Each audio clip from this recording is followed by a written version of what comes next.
All right, everybody, we are live. All right. Hello, everyone. And thank you for joining us this Monday for our product education Zoom or health topic education Zoom. What we're going to discuss today is something I actually get quite a few questions on. And I would love, especially Ryan, to go into big detail and explain really what it's all about and kind of, I guess I don't want to say debunk some of it, but tell the truth to it all. So we're going to talk about bioavailability and or absorption rate of nutrients, supplements. If you've ever heard the term bioavailability, you will see it sometimes on a lot of supplements, and that's what we want to discuss. But really, in layman's terms, bioavailability is how well your body absorbs and uses a supplement when it enters the body. Now, when you think about that, there's got to be lots of variability to that because everybody's so unique. And why one body might be able to absorb more vitamins and nutrients from something, another body can't, whether it's disease states, whether it's microbiome disturbances, leaky gut, all kinds of factors affect how well our body actually absorbs a nutrient. So when you see this claim or this label about 95% bioavailability, you have to think to yourself, what's the truth into that? And what's really the science behind it? And that's where this guy over here is going to take over. Oh, my turn over.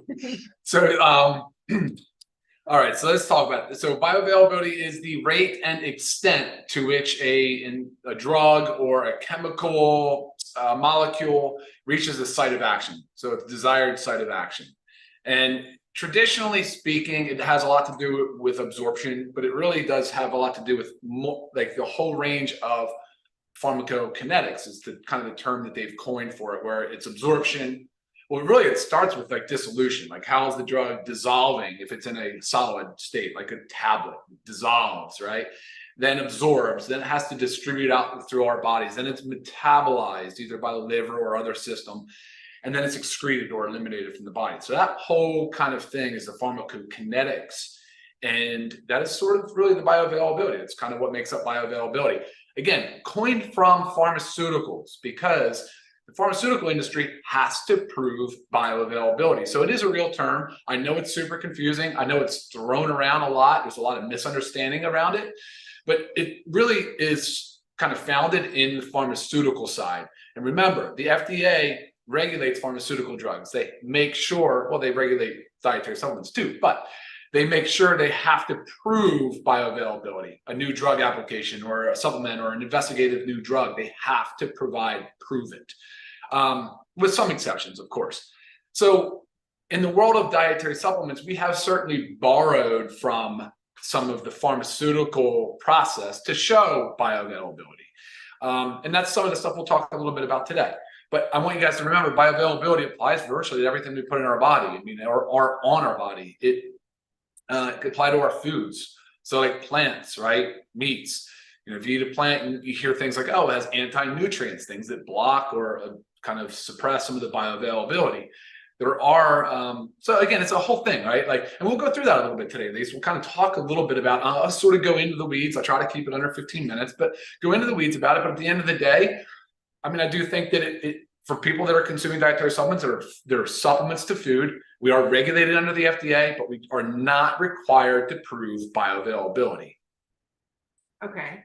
So does that mean that some of these supplements that slap on the label with the little asterisk, of course, 95% bioavailability, like, does that have relevance to it? If they're not testing like pharmaceuticals are? I mean, look, could I say I'm guilty in some regard? I'm going to say I hate when I see that, but I'm also guilty at the same time. I'm going to tell you that we use a highly bioavailable form of magnesium, but I'm just borrowing on the literature that the big pharmaceutical companies have already shown us. But some companies, and I know there's one here as an example, we're going to show that. It bothers me because I know it's just a marketing ploy. There's no science behind it. They haven't paid to have studies done in vivo, which is in the body. Some companies, here's a little bit about background. So some companies that are dietary supplement companies that have a solid dosage form, like a tablet, they may want to pay a little bit of extra money and show the dissolution studies to show that the tablet does break down in the stomach when it goes down in there, because that is an important first step. but most do not. Like in our case, we have powders, we have capsules, we have a soft gel. You don't have to. They're going to dissolve, no doubt about it. We don't have to do dissolution studies. But nobody's going to be doing bioavailability studies for the most part in dietary supplements, for the most part. Okay. Some of the ingredient companies might be, but let's use this as an example, Lisa. I want to show this. I think this is important. All right, here we go. What do we have here, Lisa? That's a liposomal glutathione. So can you guys see liposomal glutathione? Not even sure who it's made by, but Lisa has it here. Seems like, I guess she's been using it or whatever. Glutathione is a great antioxidant, historically terrible bioavailability. I would love to have glutathione in our lineup, but I'm not convinced that I can get you guys what you deserve for the money you're going to pay for it.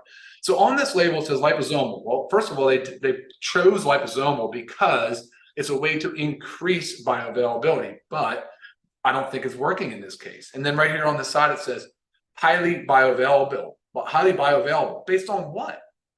Right. Based on what? That's where you see it as just a little bit of a marketing term. And then it just puts an asterisk on it and says, these have not been evaluated by the FDA.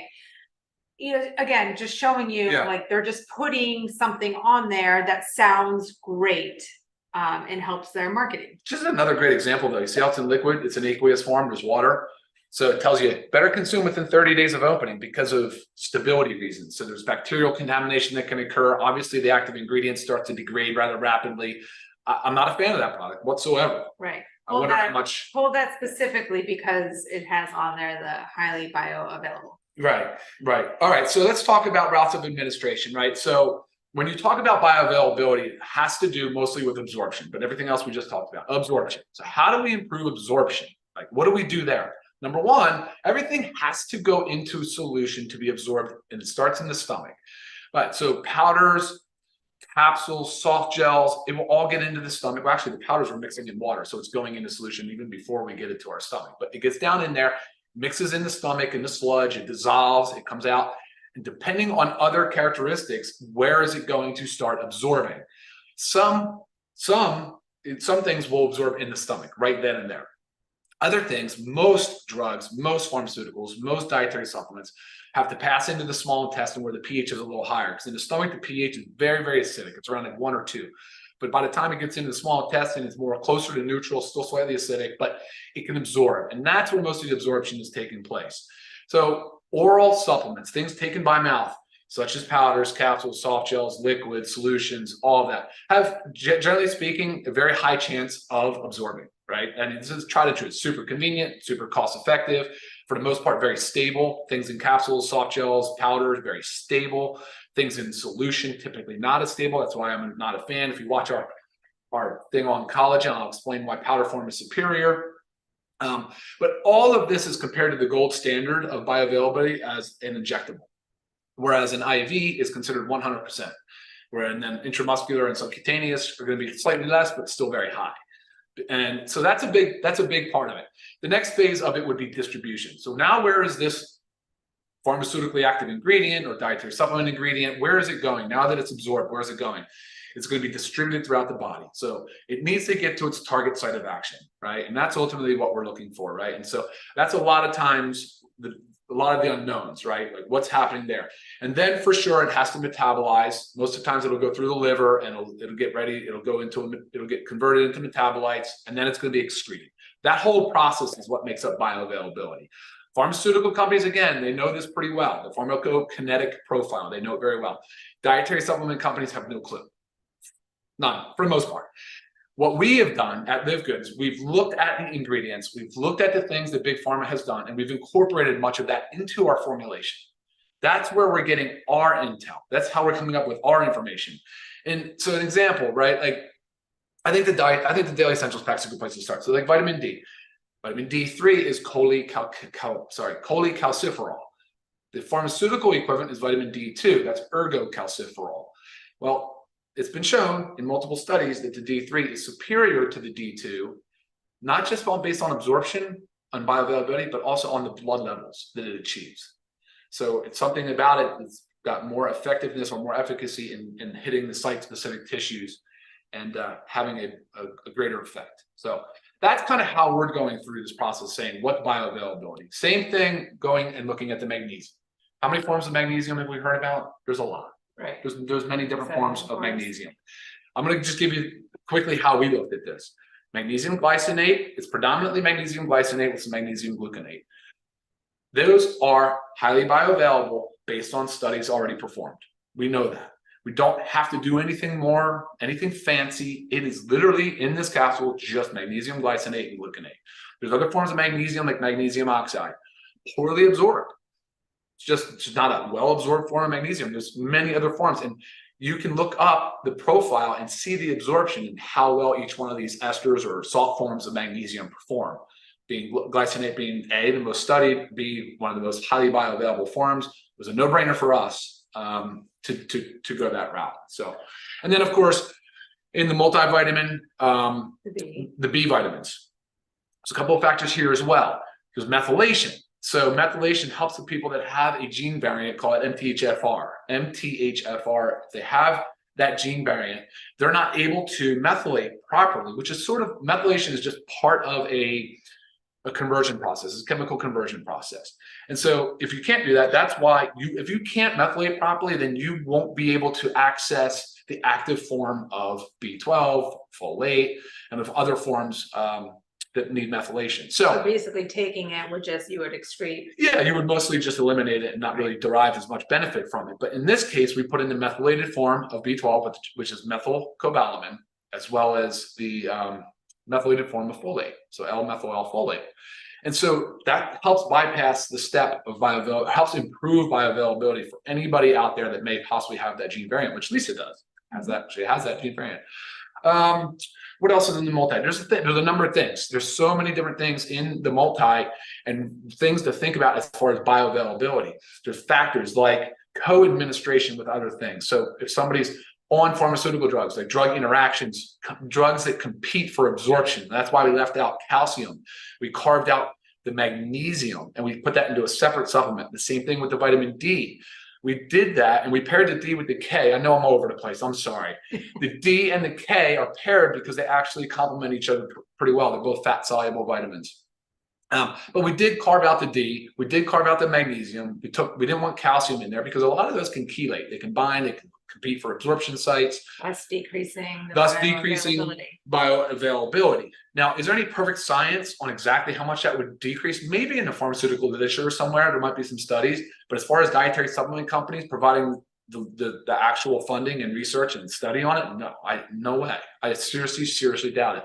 Even if you look at the most reputable brands, Lisa, you brought this up earlier, some of those big brands that are physician grade, they try to sell to physicians only, that, they tend to be on the higher end of quality, which is great.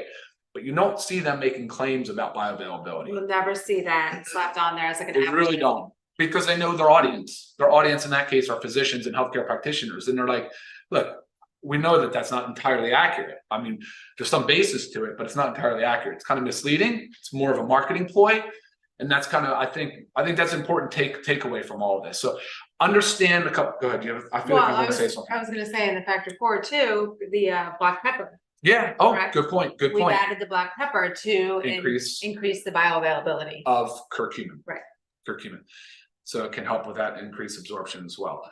All right. I know I've been scatterbrained on this topic because I think it's a big one. I love this topic. Right. I was going to kind of sum it up. Well, let me go over a couple of other quick things. I went over a route of administration. I want to talk about the physical and chemical properties that do impact bioavailability. I'll help dumb it down if it gets a little bit too. Solubility is important. So how does it go into solution, right? Is it fat soluble? Is it water soluble? Tends to be that fat soluble things tend to absorb better, right? There's more lipolysis. Like that glutathione I showed you, water soluble. So they put it into liposomes, which means that liposomes will help get across the fat soluble membranes. So solubility is a big deal, and which is known. We know that. That's pretty well known. You can pretty much find that on almost all dietary supplement ingredients, as well as pH. You want to know if it's acidic or it's basic. That dictates it a little bit. The rate of dissolution, again, being in powder form and capsule, it's in powder, which means it's most stable. So we don't really have to worry about it dissolving, because we know it readily dissolves. There's no real challenge to it. So that's a big one. And then see, what else did I have on there? Particle size. Oh, I did want to bring that up, particle size. So we're seeing and hearing more about nanoparticles and reducing particle sizes. Trying to think of an example. Magnesium, I think you said the other day, you were talking about some company that has a nano-sized magnesium. And I get the question a lot for collagen. But the magnesium is an interesting one because I said to you, why would you mess with it? We know it's bioavailable. Don't mess with it. Why would we have to go through some chemical process to get it down to a nanoparticle, 1/1000th of a meter? Like, it doesn't even matter. And times there's actually now warnings out there for some things that are going into the nanoparticle world. So there's some technology on the topical skin, because skin is hard, right, with particle size and weight. But nano, like titanium dioxide in sunscreens, they're saying be careful with that. The whole point of titanium dioxide in sunscreen is supposed to stay on top and act as a physical barrier to sunlight. And now in the case of the nanoparticles, really starting to seep into your tissues and absorbing, and which is kind of a problem. And you saw titanium dioxide is now banned in some supplements in California, in the EU, and maybe even New York here soon. But yeah, so anyway, so reducing particle size can have its pros and cons. Like in our CBD cream, we went with a nanoparticle CBD because we actually want that CBD particle, that cream to that molecule to get in, to drive into the tissue. So it has its pros and cons. You just need to know what you're doing. And I would never want to just jump in just because someone advertises nanoparticle size. I don't think that's entirely always true. But particle size does matter in absorption. So it does matter. It's important to know that as well. I think that covers it at least. I just want to go over those things. And then stability was my last point, and I figured we could do examples and take questions. Okay. Yeah. So, I mean, in a nutshell, we could basically put on our label, highly bioavailable. Yeah. Right, because we've taken the most bioavailable ingredients or the forms of the ingredients and put them in. Yeah. So again, you know, when I get the email that's like, well, how does this compare to this of ours? Because this one says it's got 95% bioavailability. Well, now you know. I mean, that label can be put on anything based on the bioavailability of the ingredients that you use. But like Ryan said, like, this supplement is not going into specific testing for bioavailability, but in the ingredients that we have chosen, where it's necessary, we have chosen the most bioavailable forms of the ingredients. And some of the ingredient suppliers may actually provide bioavailability studies. That may exist. Some examples of branded ingredients, like if you look at KSM 66, our ashwagandha in our super greens, that is a very large brand that, you know, every time you order from them, you're getting exactly what they say you're providing. You have Velocitol, you have Polynol, you have Preflex, all in these collagen peptides, all branded ingredients. So sometimes these companies will go an additional step in studies to make sure that what they're saying, and it all it really is it's about brand promotion. They're really trying to say, this is why our ingredient is better than a generic, just off the shelf dietary supplement ingredient. So, all right, real quick, while she's looking at some questions, stability though, I do want to bring this up because again, it has to do with bioavailability. If you have a product that does not have any shelf life, if it starts day one of the manufacturing, it has, you know, 100% call it, but then after day, you know, 10 or 20, that it's down to 75%, and then the degradation process continues, we're in trouble. You're not going to have much of that bioavailability to even give the body what it needs or what you're hoping to provide it with. So there's two real things that happen in degradation or in like lack of or loss of shelf life or stability. It's hydrolysis is the biggest and the main culprit. That's where it interacts with water. A lot of our pharmaceuticals and a lot of our ingredients and dietary supplements are like esters or paired with salts. And any introduction of water anywhere, even a high humidity environment, grabs a water molecule, it goes through hydrolysis and it just renders it basically inactive and it starts to break down rapidly. That's why I don't like supplements in fluid or in aqueous solutions, for those reasons, and for bacterial contamination. So stability is a big deal. I'm pretty much a stickler on that. So, and then the next one is oxidation. So some things will oxidize in the presence of oxygen. So when you open a product, you really should try to turn through it basically as fast as possible.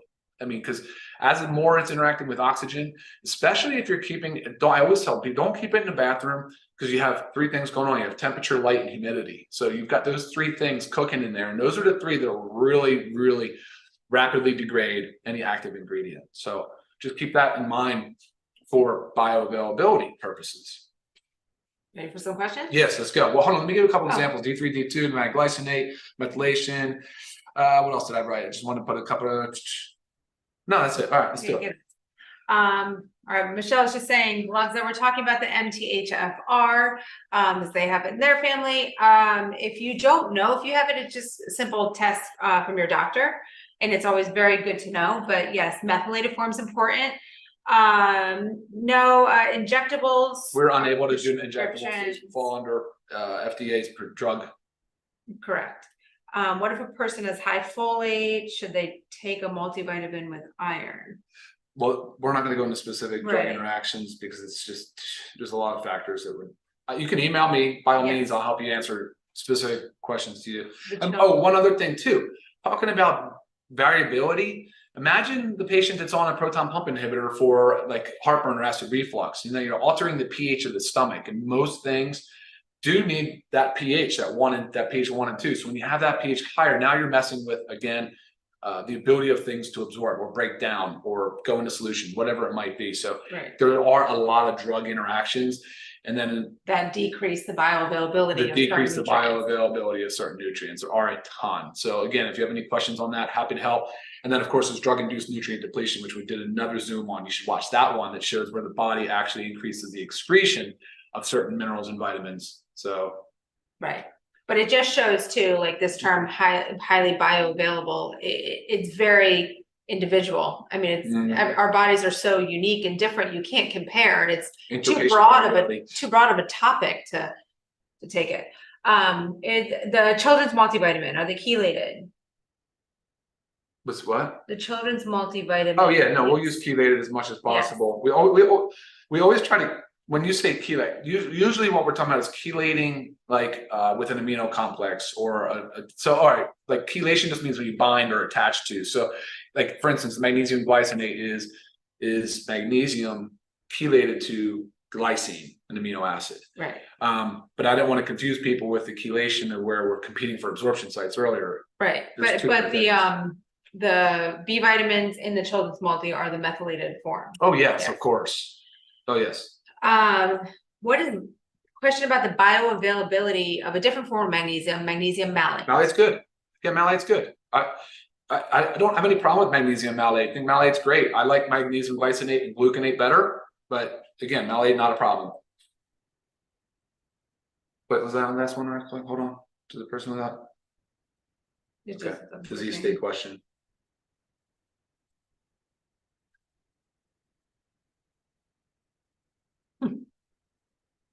That's funny.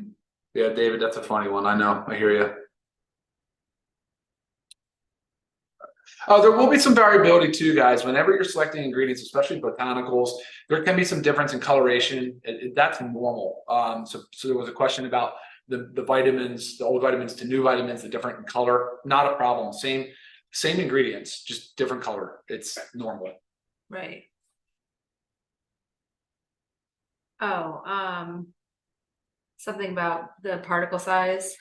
Yeah, oh yeah. So I wouldn't get caught up too much in the collagen particle size. You know, what happens with collagen peptides and a lot of ingredients like amino acids, they do break down before being absorbed. So they'll get broken down, and like the essential aminos, the collagen peptides, what happens is the body will cleave those peptides or amino acids, and then they will get absorbed, and then they can reassemble. And that's kind of the nature of the beast there. That's why with essential amino acids, if you don't take all the essential amino acids and only say, for instance, you only took the branched chain, which is only 3 of the essentials, if you took those, the body will absorb, go into the blood, and the body's going to look for all the other essentials at the same time and not see them, and really start to break down other tissue, probably muscle tissue, to free up those aminos, because they have to work sort of in unison and concert with one another to carry out the function of essential, like what their essential functions are. So hope that makes sense. But the same thing where the collagen is a triple helix, where like, I know you guys probably from science class remember DNA is double helix, triple helix. It's very unique structure in collagen. The size does matter, but it also does break down. If you notice right here where we'd say that they're hydrolyzed collagen, and what I just said earlier about hydrolyzing is a form of breaking down. That's what this is all about. If you took the whole collagen protein, you would never be able to absorb it. The new way is hydrolyzed, and I hope that makes sense. That's why we're using hydrolyzed collagen, because it will absorb better, it will break down better, absorb better, reassemble better at the site of where you want it to do it. And that's ultimately what we're trying to say earlier is it's one thing to absorb, but it's a whole nother to distribute and get to the tissue where it needs to be to exert its clinical effect. Okay, perfect. And this is just like a common question that I get. This is why I wanted to do this topic. But the question is, what is the bioavailability of the current protein and the future protein, whey protein coming out? That can't be determined because it's very unique from your body. So if I drink a glass of our protein powder and Ryan drinks a glass of our protein powder, because our bodies are different, the bioavailability is going to be different.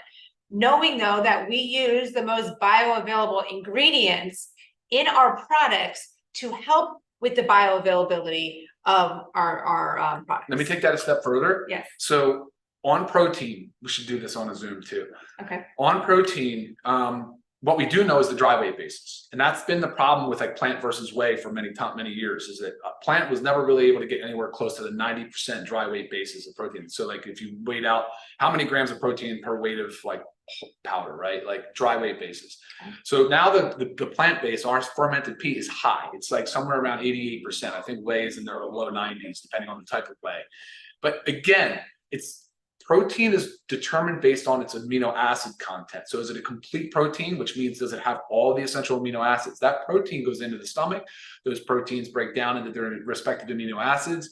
They are then absorbed, and then those amino acids are used in the body in the function they were designed for. So when you take essential amino acids, it is doing something very similar to whole protein. Very similar. As a matter of fact, some studies have shown to say that you can count your essential amino acid score at least 1-to-1. You can count your amino acid intake as 1-to-1. Like I took 1 gram of essentials, that means I got 1 gram of protein. But some are showing more because you're actually loading those essential aminos and the body's able to use those for muscle protein synthesis. And so it's so impactful and so effective that it's one of my favorite tools. But again, want to make that clear. Protein will break down in the gut. It will cleave off those amino acids and it'll absorb, and then it can kind of reassemble and be used in the body. So I think Shauna, Lactose, no, there will never be lactose in our product. I think what Shauna is asking, so she's asking about the mixing of our powders for the best bioavailability. Like, should they be mixed in warm water, cold water? I don't think that matters, correct? Like from our powders, will mixing them a certain way increase or decrease the bioavailability? So I think that's what she's yeah, no, it's a good question. It comes back to that solubility. So if the reds and the greens, you'll see they go right into solution, but then they start to precipitate out. It wouldn't matter to me if you drank it as ready mix, slam it back, or if it was still kind of sludgy. And I know it's not an attractive term, but even if you drank it sludgy, it's still sort of in solution. By the time it gets into the gut, it's churning, it's twisting, it's moving around. There's a lot of acid in there. Things are happening. It'll be dissolved, no problem. Like you'll see that with the collagen right now. And we're improving the solubility of the collagen actually, as we speak. But you'll see sometimes it's hard to mix it in room temperature water. If you heat the water, it goes right into solution. If you drank clumps of collagen, it really wouldn't matter. It would get into the gut. Again, that sludge mix would totally dissolve it, no problem.